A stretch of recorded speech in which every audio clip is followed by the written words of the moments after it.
இப்போ நீங்க இந்த கொடுத்துருக்கக்கூடிய இந்த குறிப்புகளை வைத்தே வந்து அவங்களோட உடலை வந்து என்ன என்ன அவங்களாவே இது பண்ணிட்டு உங்களை மாதிரி மருத்துவர்கள் டீம் ஒரு ஆலோசனை பண்ணிட்டு அதுக்கு இந்த மாதிரியான உணவு முறைகளை பயன்படுத்தினாவே எந்த விதமான நோயும் வராது அப்படிங்கிறது நீங்க சொல்றீங்க இல்லையா? ஆமா. இப்போ எடுத்துக்காட்டுக்கு இப்போ வாத உடலினர் அப்படின்னு எடுத்துட்டோம்னா அவங்களுடைய தன்மை, அவங்களுடைய ஜென்ரலான அவங்களுடைய உடல் மற்றும் மனதோட தன்மை எப்படி இருக்கும் அப்படின்னு பார்த்தா நம்ம இப்ப பார்த்த அந்த 16 கேள்விகளுக்குள்ள அடக்கம். என்ன அப்படின்னா காற்றும் ஆகாயம் சேர்ந்தது, வேகம் அதிகம், சிந்தனை, பரபரப்பு, இப்படியான ஒரு கேரக்டர்ல இருப்பாங்க. அவங்களுக்கு வரக்கூடிய வியாதிகள்லாம் பார்த்தீங்கன்னா கேஸ்ட்ரைட்டிஸ், வாயு பிடிச்சிக்கிறது, இதை மாதிரி தான் இருப்பாங்க. வாதமும் பித்தமும் கலக்கும் பொழுது என்ன ஆகும்னா முன்கோபம், சட்டுன்னு கோபப்படுவாங்க. வாததேகினரே என்ன பண்ணுவாங்க அப்படின்னா டக்குன்னு ஒரு முடிவு எடுத்துவாங்க, அப்புறமா ரிவர்ஸ் பண்ணுவாங்க. மாற்றிக்கொண்டே இருப்பாங்க தன்னோட எண்ணங்களை. ஒரு ஸ்டாட்டிக்கான தாட் இருக்காது. அதே போல பிளஸ் பாயிண்ட்ஸ், வாத உடலோட பிளஸ் பாயிண்ட்ஸ் என்ன அப்படின்னா out of the box thinking இருக்கும். சிந்தனை தன்மை எப்படி இருக்கும் அப்படின்னா எல்லாரும் மாதிரி ரெகுலரா இல்லாம கொஞ்சம் அவுட் ஆஃப் த பாக்ஸ், எல்லாத்தையும் விட கொஞ்சம் வேற மாதிரியான சிந்தனை, கொஞ்சம் கற்பனைவாதிகள். ஓரளவுக்கு அவங்களால கற்பனை கதைகள் இதெல்லாம் புனைய முடியும். இப்போ புலவர்கள் ஒரு சிலர் வந்து வாதத்துக்குள்ள வருவாங்க, கபத்துக்குள்ளேயும் வருவாங்க. ரசனையா எழுதக்கூடிய புலவர்கள்லாம் கபத்துக்குள்ள வருவாங்க. மற்றபடி கற்பனை சக்தியை வச்சு எழுதக்கூடியவங்க எல்லாமே இந்த வாதத்தன்மைக்குள்ள வருவாங்க. அதே நேரத்துல இதே அதிகமாயிடுச்சு அப்படின்னா, வாதத்தோட தன்மை அதிகமாயிடுச்சு அப்படின்னும் போது தன்னை போல ரொம்ப பரபரப்பான வேகமான சிந்தனை, தூக்கமின்மையில ரொம்ப அவஸ்தைப்படுறவங்க எல்லாமே இந்த வாத உடலினர் தான். ஸோ அவங்களால ஒரு இடத்துல ஸ்டாட்டிக்கா இருக்க முடியாது, மூவ் ஆகிக்கிட்டே இருப்பாங்க. எல்லாத்தையும் லெட் இட் கோன்னு விட்டுருவாங்க.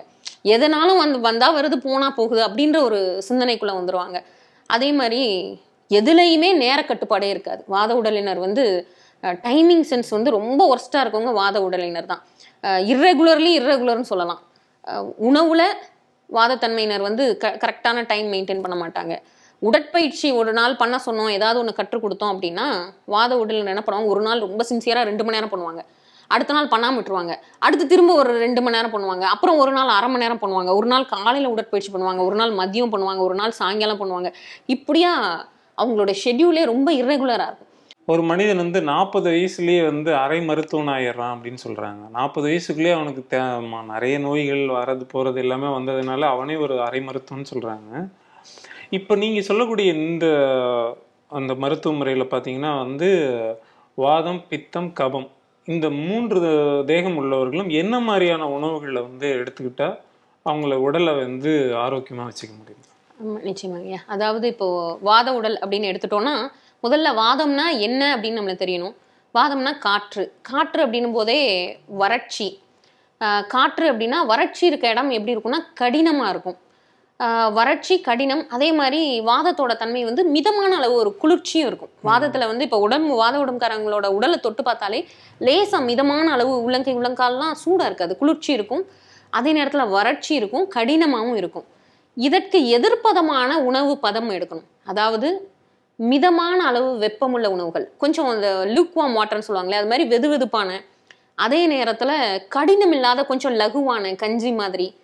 அதே போல இந்த வறட்சி இருக்கிறதுனால எண்ணெய் பதம் உள்ள உணவுகள், அது கொஞ்சம் ஆயிலியா எண்ணெயில தாளித்த உணவுகள், இந்த மாதிரியான பதத்துல இருக்கக்கூடிய உணவுகள் எடுத்துக்கிறது நல்லது. இப்போ பார்த்தீங்கன்னா எல்லாருக்கும் புரியுற மாதிரி சொல்லணும் அப்படின்னா ஒரு சூப் எடுத்துட்டோம் அப்படின்னா நல்லா ஒரு க்ரீமி சூப்பு, நல்ல வெந்த காய்கறிகள் இருக்க, அது கூட கொஞ்சம் வெண்ணெய் சேர்த்த நல்ல குழைவா இருக்கக்கூடிய உணவுகள் வந்து வாத உடம்பினருக்கு ஏற்ற உணவு. இப்போ காலையில எழுந்த உடனே முதல் உணவு அதுன்றது நமக்கு ரொம்ப முக்கியம். காலையில எழுந்த உடனே முதல்ல வாததேகினர் என்ன எடுத்துக்கலாம் அப்படின்னு பார்த்தா, அவங்க உடம்பு வறட்சியான உடம்பு, அதனால வெதுவெதுப்பான தண்ணீர்ல நெய் ஊற்றி குடிக்கக்கூடிய பழக்கம் வந்து வாத உடம்பினருக்கு அற்புதமா ஹெல்ப் பண்ணும். ஏன்னா வயோதிகத்துல என்ன ஆகும்னா அவங்களுடைய ஜாயின்ட்ஸ், மூட்டுகள் எல்லாமே நடுவுல உள்ள அந்த ஃப்ளூயிட் வந்து கம்மியாகி வறட்சி உண்டாயிரும். அப்போ அந்த வறட்சி உண்டாகாம இருக்கிறதுக்கு வந்து காலையில வெறும் வயிற்றுல நெய், அவங்களுடைய தோல்ல இருக்க வறட்சியும் சரியாகும். அதே போல ஒரு வெதுவெதுப்பான ஒரு எண்ணெய் சேர்ந்த கொஞ்சமா எண்ணெய் சேர்த்த ஒரு பானம் எதனாலும் நம்ம காலையில குடிச்சுக்கலாம். பிரதானமான உணவு என்னென்ன எடுத்துக்கலாம் அப்படின்னு பார்த்தா, வாத உடம்புக்காரங்க அரிசி உணவை தவிர்க்க கூடாது. கட்டாயமா அரிசி உணவு. அரிசி உணவுலையும் வாத உடலினருக்கு வந்து அவ்வளோ ஈஸியா வந்து பசி இருக்காது. அதனால உணவுக்கு முன்னாடி பசியை தூண்டக்கூடிய ஏதாவது ஒரு சூப் வகைகளோ எடுத்துட்டு அதுக்கப்புறமா உணவு எடுத்துக்கலாம். உணவுக்கு முன்னாடி கொஞ்சம் வெந்நீர் குடிச்சா கூட அவங்களுக்கு வந்து உணவு வந்து ஈஸியாக செரிக்கக்கூடிய தன்மை இருக்கும். அரிசியிலையுமே பச்சரிசி வந்து நல்லா சூடு உள்ளது, சீக்கிரமாக டைஜஸ்டும் ஆயிரும். அதே மாதிரி சீரக சம்பாவும் உடனே நல்லா செரிக்கக்கூடிய தன்மை உள்ளது. இந்த மாதிரி லகுவான அரிசி வகை உணவுகள் எடுத்துக்கலாம். ஓரளவுக்கு ரொம்ப கடினம் இல்லாத கோதுமை உணவுகள் வந்து ரொம்ப ஹெவியாக எடுக்காம, ஏன்னா அவங்களுக்கு செரிக்காது. கோதுமை வகை உணவு எடுத்தாங்கன்னா செரிமான தொந்தரவு வரும் அப்படின்றதுனால, முறையற்ற பசி இருக்கிறதுனால நல்ல பசி இருக்கும் பொழுது மட்டும் கோதுமை உணவுகள் வாத உடம்பினர் எடுத்துக்கலாம். அது போக தண்ணீர் குடிக்கிறது என்ன அப்படின்னா, தாகம் எடுத்தா மட்டும் தண்ணீர் குடிச்சா போதும். தாகம் இல்லை அப்படின்னா தண்ணீர் எடுத்துக்க தேவையில்லை. அதே மாதிரி ஒரு மிதமான வார்ம் வாட்டர் அவங்க எடுத்துக்கலாம். அதுக்கப்புறமா அவங்களுடைய என்னென்ன சுவைகள் எடுத்துக்கலாம், எது சுவை எடுத்துக்க கூடாது அப்படின்னு பார்த்தா, துவர்ப்பு, கசப்பு, கார்ப்பு, இந்த 3 சுவையும் வாத உடம்புக்காரங்க குறைச்சிக்கணும். அதாவது துவர்ப்பு, கசப்பு, கார்ப்பு அப்படின்னு பார்த்தா, டீ. ஜென்ரலா வாத உடலினர் வந்து டீ குடிக்கிற பழக்கம் இருந்தது அப்படின்னா அதை விட்டுறது ரொம்ப நல்லது. நம்ம அனுபவத்திலையும் பார்த்துருக்கோம். பேஷண்ட்ஸு வாத உடலினர் வந்து டீ குடிக்கிற ஹேபிட்டு உடனே அவங்க உடம்புல வந்து ஒரு நல்ல ஒரு மாற்றம் இருக்கும். அதாவது உடல் ஃபுல்லாக பார்த்தீங்கன்னா உடம்பு முழுக்க நம்ம அந்த வெளி எண்ணெய் பிரயோகம் கொடுக்கும் பொழுது உடம்பு முழுக்க சின்ன சின்ன கலலைகளே இருக்கும். டீ குடிக்கிறத விட்டுட்டாங்கன்னா அந்த உடல் முழுக்க வரக்கூடிய அந்த சேர்ந்து கொள்ளக்கூடிய அந்த வாத நீர் வந்து உடல்ல சேராம உடனே சரியாகிறத நம்ம பார்த்துருக்கோம். அதே போல பால் பொருட்கள் எல்லாமே எடுத்துக்கிறது யார் அப்படின்னா வாத உடலினர். பால் எடுத்துக்கலாம், வெண்ணெய் எடுத்துக்கலாம், நெய் எடுத்துக்கலாம், தயிர் எடுத்துக்கலாம், மோர் எடுத்துக்கலாம். மோர் எடுத்துக்கொள்ளும் பொழுது வாத உடம்புக்காரங்க மோர் எடுத்துக்கொள்ளும் பொழுது மோர்ல கட்டாயம் கொஞ்சம் தாளித்து, அப்படியே மோர் எடுத்துக்காம கொஞ்சம் மஞ்சள், கொஞ்சம் ஓமம், கொஞ்சம் பெருங்காயம், கொஞ்சமா கருவேப்பிலை எல்லாம் போட்டு தாளித்த மோரா எடுத்துக்கிறது ரொம்ப நல்லது. அப்படியே மோர் எடுத்துக்கிட்டாங்கன்னா அந்த வாத உடம்புக்காரங்க தான் நீர் மந்தம் சொல்லுவாங்க. அதாவது தண்ணி குடிச்சா கூட மந்தமாயிரும். காலையில எழுந்த உடனே வெறும் வயிற்றுல பச்சை தண்ணி குடிச்சிட்டாங்கன்னா அன்னைக்கு ஃபுல்லா ப்ளோட்டிங் இருக்குன்னுவாங்க. அது கரெக்டா பாத்தீங்கன்னா வாத உடம்புக்காரங்க தான். தண்ணீர் குடிச்சா கூட மந்தமாயிரும். என்ன பண்ணணும் அப்படின்னா வெதுவெதுப்பான தண்ணீர் குடிக்கணும். மோர் குடிச்சாங்க அப்படின்னா கொஞ்சம் உப்பு, அதே நேரத்துல பெருங்காயம் எல்லாமே சேர்த்து தாளித்த மோர். ஏன்னா கொஞ்சம் எண்ணெய் பசை உள்ள உணவு உள்ள போக போக வாத உடலினருக்கு பிரமாதமா இருக்கும். அதே மாதிரி நீராகாரத்துல கொஞ்சம் ஒரு கல்லுப்பு சேர்த்து காலையில வெறும் வயிற்றுல வந்து வாத உடம்புக்காரங்க எடுத்துக்கலாம். அடுத்ததாக தண்ணீருக்கும் உணவுக்குள்ள இடைவெளி. இப்போ வாத உடலினர் வந்து சாப்பிட்டு முடிச்சுட்டு ஒரு அரை மணி நேரம் கழிச்சு தண்ணி குடிக்கலாம். ஏன்னா இவங்களுக்கு வந்து கொஞ்சம் செரிமான தீ வந்து குறைவா இருக்கும். அப்படி இருக்கும் பொழுது சாப்பிட்டு முடிச்சுட்டு தண்ணி குடிச்சிட்டாங்கன்னா அதுவே உங்களுக்கு டைஜஸ்ட் ஆகாது. இவங்க தான் என்ன செய்வாங்க அப்படின்னா சாப்பிட்டோடனே ஒரு காஃபி குடிப்பாங்க. சாப்பிட்டோடனே ஒரு காஃபி குடிச்சா எனக்கு கொஞ்சம் கம்ஃபர்டபுளாக இருக்குது, சாப்பிட்டது செரிச்சிருது, இல்லாட்டினா டயர்டாகவே இருக்குது அப்படின்பாங்க. சாப்பிட்டோடனே காஃபி குடிக்கிற பழக்கம் வந்து வாத உடம்புல தான் அவங்களுக்கு பெருசாக தொந்தரவு பண்ணாது. சிறிதளவு அவங்க காஃபி சேர்த்துக்கிட்டாங்கனாலும் உடலுக்கு பெரிய அளவுக்கு தொந்தரவு பண்ணாது. ஏன்னா நம்ம ஏதோ ஒரு உணவு முறை சொல்றதை விட நம்ம இயல்புல டெய்லி ஃபாலோ பண்ற ஒரு விஷயத்துல வந்து நம்ம முறைப்படுத்திக்கிட்டோம்னா நல்லது. வாத உடம்புக்காரங்க டீ அவாய்ட் பண்ணிட்டு சிறிதளவு மட்டும் காஃபி. அதே மாதிரி இரவு நேரத்துல தூக்கமின்மையால அவஸ்தைப்படுறவங்க வாத உடம்புக்காரங்க தான். இவங்க என்ன பண்ணலாம் அப்படின்னா நைட்ல கட்டாயமாக ஒரு டம்ளர் பால் எடுத்துக்கிறது நல்லது. அந்த பால்லையுமே கொஞ்சமா சிறிதளவு கசகசா. ஏன்னா கசகசா வந்து இப்போ ஆராய்ச்சியெல்லாம் கண்டுபிடிக்கிறாங்க, அதாவது மசில் ரிலாக்ஸன்ட் அப்படின்றாங்க. முன்னர் வந்து நம்ம கசகசா அப்படின்றது வந்து அபினுடைய விதை தான். ஸோ அது வந்து மிகப்பெரிய ஒரு அபின் சேர்ந்த மருந்துகள் எல்லாமே விடாத கழிச்சல், ரொம்ப சிவியரான டயரியா, டிசென்ட்ரி எல்லாத்தையும் சரி பண்ணக்கூடியது. அதே போல் இந்த கசகசாவும் பாலும் சேர்ந்த இந்த காம்பினேஷன் வந்து இவங்களுக்கு நல்ல ரிலாக்ஸ்டான தூக்கத்தை கொடுக்கக்கூடியது. அதே போல் ஜாதிக்காய் ஒரே ஒரு பிஞ்சு, ஒரே ஒரு 2 விரல் எடுக்கிற அளவுக்கு ஒரே ஒரு சிட்டிகை அளவு மட்டும் ஜாதிக்காய் சேர்ந்த பால் குடித்தாலும் இந்த வாத தேகினருக்கு வந்து நல்ல தூக்கம் வரும். குழந்தைகள் கூட தூங்காமல் ரொம்ப அவஸ்தைப்பட்டு அழுதுகிட்டே இருக்காங்க, நைட்டு வயிறெல்லாம் ஊட்டமாக இருக்குது, சாப்பிட்டது செரிக்கலை அப்படின்னா இந்த ஜாதிக்காயை இந்த மஞ்சள் உரசுற கல்ல ஜஸ்ட் ஒரு உரசி குழந்தைக்கு வந்து நாக்கில் வச்சு விட்டு அதுக்கப்புறமா தாய் வந்து தாய்ப்பால் கொடுத்துட்டாங்க அப்படின்னா குழந்தை வந்து தொந்தரவே இல்லாமல் நைட் வந்து ரிலாக்ஸ்டாக தூங்கக்கூடிய தன்மை உண்டு. அடுத்து உணவு வகையில் பார்த்தீங்கன்னா அதிகமான அளவு பட்டாணி, பயிறு வகைகள், துவரம்பருப்பு, இந்த மாதிரியான பருப்பு வகைகள் எல்லாமே என்ன பண்ணும் அப்படின்னா வாத உடம்புக்காரங்களுக்கு வாயுவை அதிகப்படுத்தி விட்டுரும்.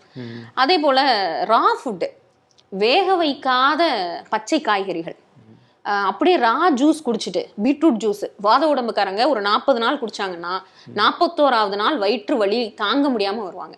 அப்ப அந்த ரா ஜூஸ் குடிக்கிறாங்க இல்லையா, இதை வந்து வாத உடம்புக்காரங்க அவாய்ட் பண்ணணும். இப்போ அதே போல முளைக்கட்டிய தானியங்கள் இதெல்லாம் எடுத்தாங்க, பியூர்லி வாத உடலினர் வந்து வேக வைக்காத முளைக்கட்டிய தானியங்கள் இதெல்லாம் அவாய்ட் பண்றது நல்லது. இப்போ தானியம் ஏதாவது எடுக்கணும் அப்படின்னு நினைச்சாங்கன்னா மிதமா அதை வேக வச்சு எண்ணெயில தாளிதம் பண்ணி எடுத்துட்டாங்க அப்படின்னா அவங்களுக்கு வந்து ரொம்ப உடலுக்கு வந்து அது தொந்தரவு பண்ணாம பெட்டரா இருக்கும். அதே போல எல்லா பூமிக்கு கீழே விளையக்கூடிய கிழங்கு வகைகள் இது எல்லாமே வாத உடலினர் தவிர்க்கணும். சிறுதானியத்துல பார்த்தோம் அப்படின்னா வாத உடலினர் வந்து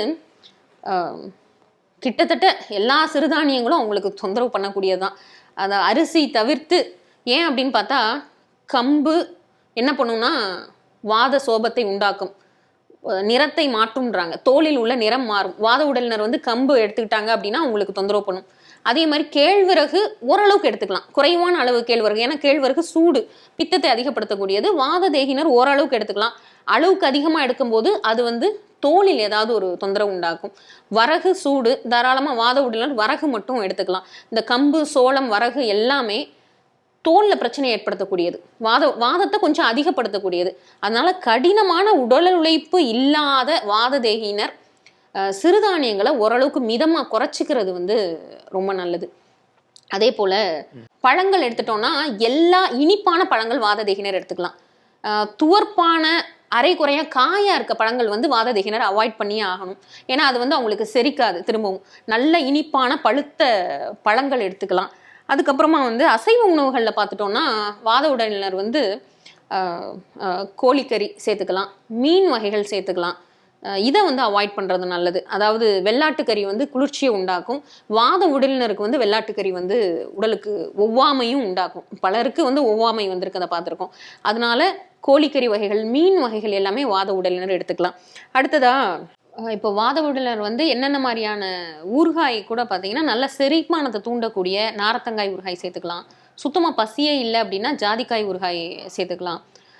அதே போல் இஞ்சி துவையல், இஞ்சி ஊறுகாய், இந்த மாதிரியான விஷயங்கள்லாம் வாத உடம்புனர் எடுத்துக்கலாம். ஜென்ரலாக வந்து அந்த வாயுவை வாத உடம்புக்காரங்களுக்கு இஞ்சி வந்து ரொம்ப அற்புதமான ஒரு மருந்து. அந்த இஞ்சி வந்து நம்ம ஜென்ரலாக பார்த்தீங்கன்னா இஞ்சி சாறு எடுக்கிறாங்க, எடுத்துட்டு சிலர் வந்து எனக்கு இஞ்சி சாறு எடுத்தோன்னே வயிறு வலி வந்துடுது அப்படின்றாங்க. அதற்கு இஞ்சி நம்ம எப்படி எடுக்கணும் அப்படின்னா, இஞ்சியை வந்து ஒரு அவங்களுடைய சுண்டு விரல் அளவுக்கு, அதில் பாதி அளவுக்கான இஞ்சி துண்டு மட்டும் எடுத்துட்டு அதை வந்து தோலை சீவிட்டு மிக்சியில் நல்லா அரைச்சி நிறைய தண்ணி ஊற்றி அதுக்கப்புறம் நல்லா அரைச்சிட்டு ஒரு அரை மணி நேரத்துலேருந்து 1 மணி நேரம் வந்து அதை வந்து அப்படியே செட்டில் ஆக விட்டுறணும். அடியில் ஒரு மாவு போன்ற ஒரு பகுதி தேங்கிரும். அது போக மீதம் உள்ள பகுதியை மட்டும் எடுத்து அது கூட கொஞ்சம் தேன் சேர்த்தோ, அப்படியே பிளைனாக இஞ்சி சாறு எடுக்காமல் கொஞ்சமாக தேன் சேர்த்து அதை எடுத்துக்கொள்ளும் பொழுது அந்த இஞ்சி சாருமே அவங்களுக்கு தொந்தரவு பண்ணுறதில்ல, நல்ல அற்புதமான ஒரு செரிக்கக்கூடிய தன்மை கொடுக்கும். அதே போல் வாத உடம்பினருக்கு பெரிய வர மேஜரான பிரச்சனை அப்படின்னா புளிச்சேப்பம், நெஞ்சு கரிச்சல், ப்ளோட்டிங் சொல்லுவாங்க. வயிறு எப்போவுமே அதிகமாக வயிற்றுக்குள்ளே காற்று கூடி அங்கே இங்கே போயிட்டு தொந்தரவு பண்ணும். நம்ம கிச்சனில் உள்ள 8 பொருட்களை வச்சு ஒரு அற்புதமான ஒரு சித்த மருந்து முறை இருக்குது. அதை செய்து வச்சுட்டோம் அப்படின்னா உணவுக்கு பின் அந்த பவுடரை நம்ம வெந்நீரில் எடுத்துக்கலாம், அல்லது உணவோட சேர்த்து, இப்போ முதல் கவளம் உணவு எடுத்துக்க போகிறோம் அப்படின்னா அதில் கொஞ்சம் இந்த பவுடரை போட்டு, இந்த பொடி போட்டு கொஞ்சம் நெய் சேர்த்து ஒரு கவளம் உணவு எடுத்த பிறகு அதுக்கப்புறம் நார்மலான நம்மளோட ஃபுட்டு எடுத்துட்டோம் அப்படின்னா இந்த செரிமானம் இல்லாத தன்மை, வாயு உடம்புல குத்துறது, இது எல்லாமே தொந்தரவுகள் சரியாகும். இது இந்த பவுடரோட ஃபார்முலா என்ன அப்படின்னா, நம்ம கிச்சனில் உள்ள 8 பொருட்கள்: சீரகம், பெருஞ்சீரகம், அதே போல் பெருங்காயம், சுக்கு, மிளகு, திப்பிலி, இந்துப்பு, ஓமம், இந்த 8 பொருட்கள். நான் திரும்பவும் சொல்கிறேன்: சுக்கு, மிளகு, திப்பிலி, சீரகம், பெருஞ்சீரகம், ஓமம், பெருங்காயம், இந்துப்பு. இந்த 8 பொருட்களையும் இப்போ பார்த்தோம்னா திப்பிலினா லேசாக கொஞ்சம் ஈரப்பதம் உள்ளது, லைட்டாக வறுத்து, ரொம்ப கருக வறுக்கக்கூடாது, போட்டு லேசாக வறுத்துட்டு அப்படியே எடுத்துக்கணும். 8 பொருள்களையும் லேசாக வறுத்து அரைத்து வச்சுட்டு அதுக்கப்புறம் எல்லாத்தையும் மொத்தமாக சேர்த்து ஒரு முறை அரைத்து எடுத்து வச்சிட்டோம் அப்படின்னா கிட்டத்தட்ட வீட்டில் சின்ன குழந்தை, அதாவது வயிறு ஊத்தம் இருக்குது, சின்ன குழந்தைங்களுக்கு செரிக்கலை, தாய்ப்பால் குடிச்சிட்டு இருக்க சின்ன குழந்தையில ஆரம்பித்து வயோதிகர் வர அத்தனை பேருமே எடுத்துக்கொள்ளக்கூடிய அற்புதமான ஒரு கலவை. இதை வந்து சிதமருந்து கடைகளில் அஷ்டச்சூர்ணம்ன்ற பேரில் விற்பனையாகுது. நம்ம வீட்டிலேயே செய்து வைத்துக்கொள்ளும் பொழுது ரொம்ப முதல் தரமாக, அதே நேரத்தில் உப்பு நமக்கு தேவையான அளவு கொஞ்சம் அதிகம் குறைச்சிக்கலாம். மிளகும் வந்து ரொம்ப காரம் சாப்பிட மாட்டாங்க, இல்லை காரம் ஏதாவது தொந்தரவு பண்ணுது அப்படின்னா மிளகோட அளவையும் கொஞ்சம் குறைச்சி நம்மளுக்கு ஏற்ற மாதிரியான சுவையில் வந்து நம்ம வீட்டில் செய்து வச்சுக்கலாம். இது வந்து எதெல்லாம் சரி பண்ணும் அப்படின்னா நெஞ்சு கரிச்சல், புளிச்சேப்பம், அதே போல் பிசிஓடி இருக்கவங்களுக்கு அற்புதமான ஒரு மாற்று இது. அதே போல் மாதவிடாய் காலத்தில் வரக்கூடிய வயிறு வலியை சரி பண்ணும்.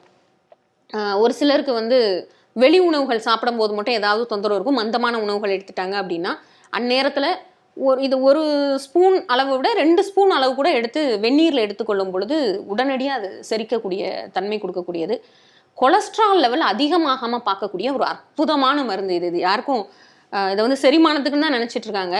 ஆனால் கொலஸ்ட்ரால் ஜாஸ்தி இருக்கவங்க யாரெல்லாம் இந்த 8 பொருட்கள் சேர்ந்த இந்த காம்பினேஷன் பொடி எடுத்தாங்களோ, இந்த அஷ்டச்சூர்ணம் எடுத்த அத்தனை பேருக்கும் கொலஸ்ட்ரால் லெவல் ஒரே மாதத்தில் குறைவதையும், கொலஸ்ட்ரால் டேப்லெட்ஸ் நம்ம எடுக்கிறத சாதாரணமாக நிறுத்திடலாம். ஏன் அப்படின்னா நம்ம உடம்புல உள்ள கொலஸ்ட்ரால்ன்றது வந்து புளிப்புத்தன்மையோடைய வெளிப்பாடு. இந்த உப்பு போய் புளிப்புத்தன்மையை குறைத்து விடுறதால வந்து அவங்களுக்கு நல்லா செரிமானம் ஆயிடுறதுனால, செரிக்கிற உணவு உடம்புல தேங்குறது இல்லை அப்படின்ற, செரிக்காத உணவு தேங்கலை அப்படின்றதுனால அற்புதமாக பலனளிக்கும். அதே போல் வாத உடலினருக்கு வரக்கூடிய மலச்சிக்கலையும் அற்புதமாக இந்த மருந்து வந்து சரி பண்ணும்.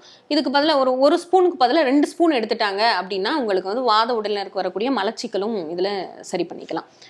முத்திரைகளில் பார்த்தோம் அப்படின்னா வாயு முத்திரை, அது ரொம்ப எளிமையாக நம்முடைய ஆள்காட்டி விரலை மடக்கி கட்டை விரலோட அடி ரேகையில் நம்ம தொட்டுக்கிறோம். கட்டை விரலோட அடி ரேகையில் டச் பண்ணிட்டு கட்டை விரலை ஆள்காட்டி விரலோட அந்த 2வது பகுதியில் வச்சு நல்லா அழுத்திட்டு மீதி 3 விரல்கள் நீட்டி வச்சுட்டு நம்முடைய உள்ளங்கை மேல் நோக்கின பொசிஷனில் மடியில் வச்சுக்கிறோம். இந்த வாயு முத்திரை மட்டும் சாப்பிட முன்னாடி பின்னாடி நடக்கும்போது உட்காரும் போது படுத்திருக்கும் போது எந்த ரெஸ்ட்ரிக்ஷன்ஸும் கிடையாது, எந்நேரத்துக்கும் செய்துக்கலாம். இரவு தூக்கம் வரலை, சிந்தனை ஓடிக்கிட்டே இருக்குது அப்படின்னா இரவு படுத்த பிறகு கூட வாயு முத்திரை கையில் வச்சாங்க அப்படின்னா அந்த சிந்தனை ஓட்டம் வந்து படிப்படியாக குறைஞ்சி நல்ல தூக்கம் வர தொடங்கும். மருந்துகளுக்கும் முத்திரையிலையும் நம்ம வாத உடலினர் தன்னோட உடல் தன்மையை மாற்றிக்கலாம். முக்கியமாக அவங்களோட வாழ்வியல் முறையில் ஒரு சின்ன விஷயம் மட்டும் பார்த்துக்கணும், மலச்சிக்கல் ஏற்படாமல் வாத உடலினர் தன்னோட உடம்புல பார்த்துக்கிறது ரொம்ப முக்கியமான விஷயம். ஒரு 6 மாதத்திற்கு ஒரு முறை பேதிக்கான மருந்துகள் எல்லாரும் பொதுவாக எடுக்கணும் அப்படின்னா இந்த வாத உடலினர் ஒரு 3 மாதத்திற்கு ஒரு முறை கூட பேதிக்கான மருந்துகள் எடுத்துக்கிட்டாங்க அப்படின்னா வாதம் மிகுதிப்படுறதுனால வரக்கூடிய நோய்கள் தன்னை அண்டாமல் பார்த்துக்கலாம். சிறப்பு மேடம். அடுத்து வந்து பித்தம். இப்போ பித்தம் அப்படின்னாலே வெப்பம், சூடு. இந்த பித்த உடலினர் வந்து திரும்பவும்